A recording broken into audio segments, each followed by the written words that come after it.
Let's see, what is other good advice I can give for people who are learning to create these characters?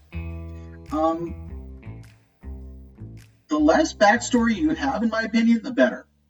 Um, if you want to have a few basic pieces, you want to know something big that they want. You want to know a little bit about where they come from, like what's going on. But you don't need to write like a 7-page backstory or anything like that.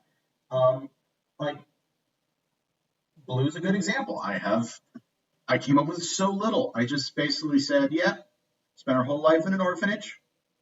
Um, I talked about where she started seeing magic. The whole concept is this orphanage is basically a sweatshop. And so she spent hours weaving, making clothing, working with looms. And as a result, she started to see that the entire world was made up of woven threads. That's how she began to perceive the world. And by manipulating those threads, she can affect change. Which, by the way, has turned into great character flavor because whenever I have her cast a spell, I get to describe how she's taking threads of reality and changing them, which is kind of fun. But where it gets. But the whole idea was, as a result of this particular set of skills that she has, she discovered that she could have a much bigger effect. But this all came up in a couple paragraphs of writing, just this basic premise. And everything else about the character, in a lot of ways, is coming up very naturally. That arm is still crazy long, isn't it? The whole knowing how to make clothing has turned out into kind of a big part of the character. And I wasn't entirely sure that would happen. But it's come up repeatedly that she's talking about knowing how to do this stuff. And I've had her, like, that's the one thing she knows about how the world works. If she sees fabric, she is an expert regarding that. And so it's one of the things that I've decided I'm going to lean into a little bit. There was just an interesting interaction that happened in part because I talked to the DM about this idea, but she's just encountered magical clothing for the first time.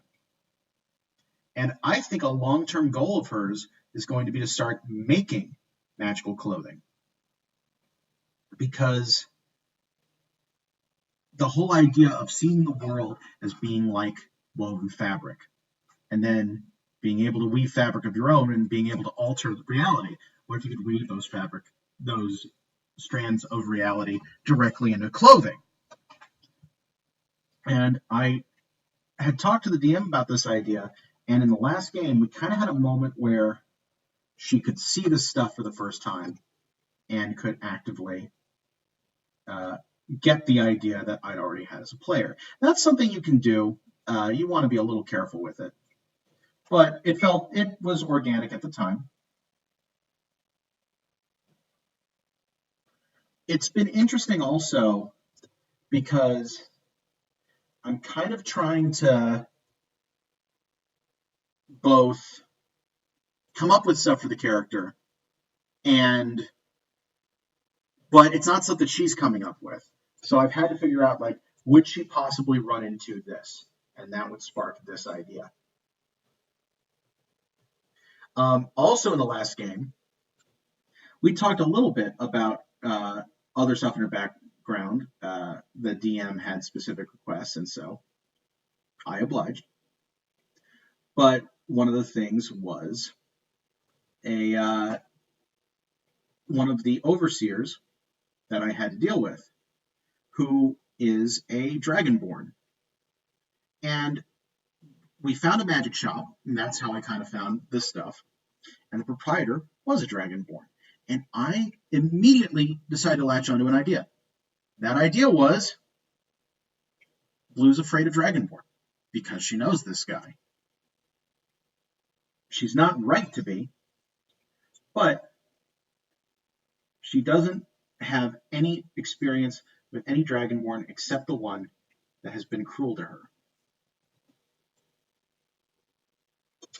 One thing that's been very fun, I do want to throw this out there because stuff like this is great for DMs and for everybody else. I'm sorry. One other very important thing first, and that ties into what I'm about to talk about. But it's also important that you communicate things that could be uncomfortable topics with the people they affect, or with the people. The most important one is the DM, but sometimes if you have something that you're a little worried about, you talk to a player about it. So there was an example with Blue where I came up with something very dark that she would have dealt with. And a version of that did end up in the character story. But because I was worried, I ran it by the DM, and she did say, yeah, this is not appropriate for this game. We need to change it. And so we came up with a way that it could work. We're on the last panel, almost done. With this stage, obviously coloring will be done later, and you'll probably see them concurrently. But yeah, these games are supposed to be fun. So if there's something that you're on the fence about, it's good to check with the people you've been playing with because it could be very problematic for someone. I will give you another example. I had a previous character, Sir Galtair, who I had a lot of fun with because I was kind of playing him senile and kind of crazy, and he had other reasons, and he had reasons for it. But let me do the background first.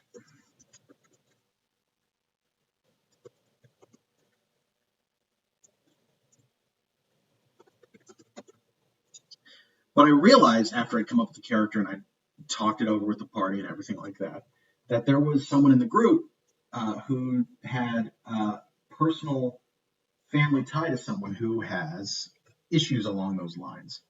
And I realized this after the fact, but I contacted them, like we discussed the character and it just hadn't clicked with me. I said, hey, is this going to be okay for you? Because if not, I will come up with another character. And they approved it. They said it was fine to do this. But like that kind of thing, this game works best when you're communicating with each other.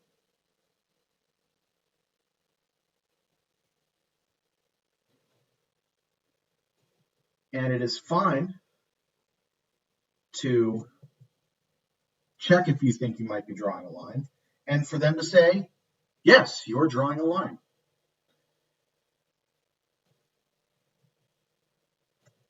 I have heard stories of games that have fallen apart, and the worst reason for it to fall apart is because people did not respect that.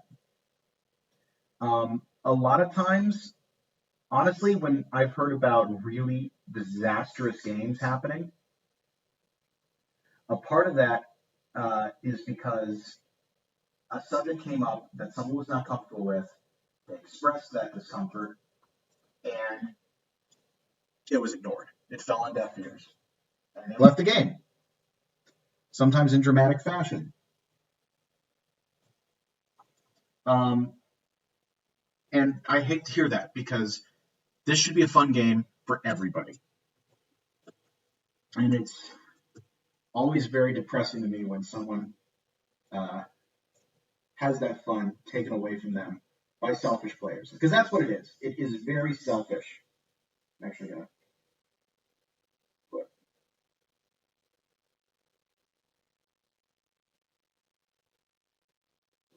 boot caps on this.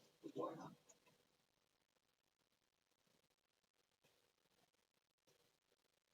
And yeah, it's not.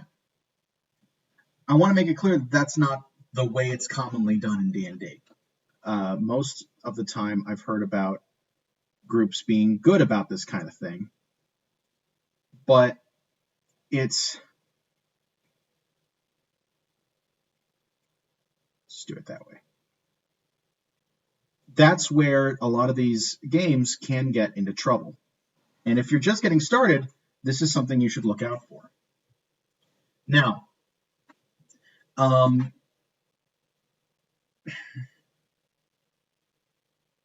I almost broke this rule when I was a DM for the very first time. I was actually playing Dungeon World, which is a simpler system than D&D. And, first time DM, making mistakes. But one of the things that came up, one of the party members is asexual, the actual player. And I'd pitched a joke that about their parents hooking up, and they expressed discomfort with it, and I went farther with it than I should have. Thankfully, we did stop it. Like I realized I'd gone too far. I backed off, but I did take it farther than I should have. And if you hear this, I apologize. I was ignorant and should have been more respectful. But this stuff happens, and especially when you're an early DM and you've got plans for what you want to have happen, it can be easy to forget that this stuff is important, that this is supposed to be fun, and that if anyone is going to make it not fun, it's probably you. And you need to be cognizant of that. I'm so glad I shrunk this part. Oh, one other thing that is worth mentioning in D&D, if you are new to it. If you give the DM something in your backstory, they're probably going to find a way to use it. Don't put stuff in there because you're like, whatever.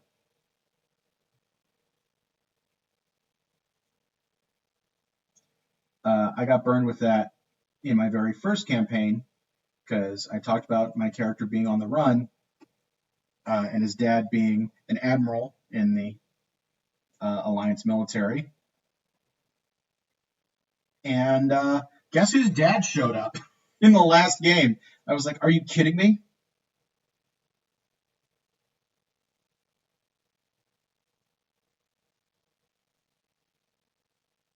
I wasn't prepared for it. But the DM will do some great and evil things given a little bit of opportunity. I do like messing with my players as well.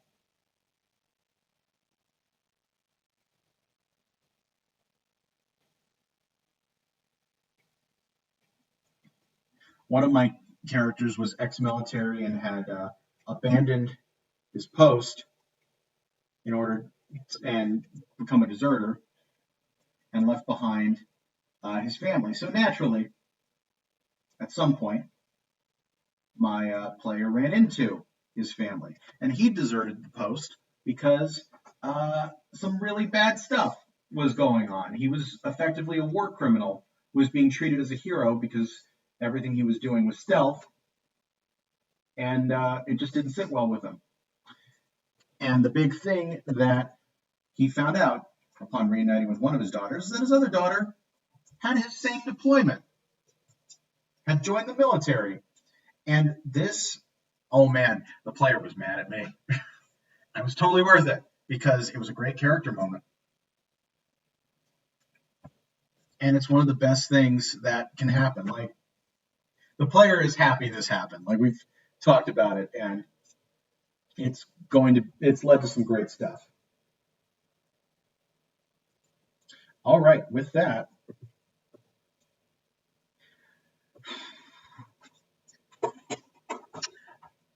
this recording session is at an end because the inks are done.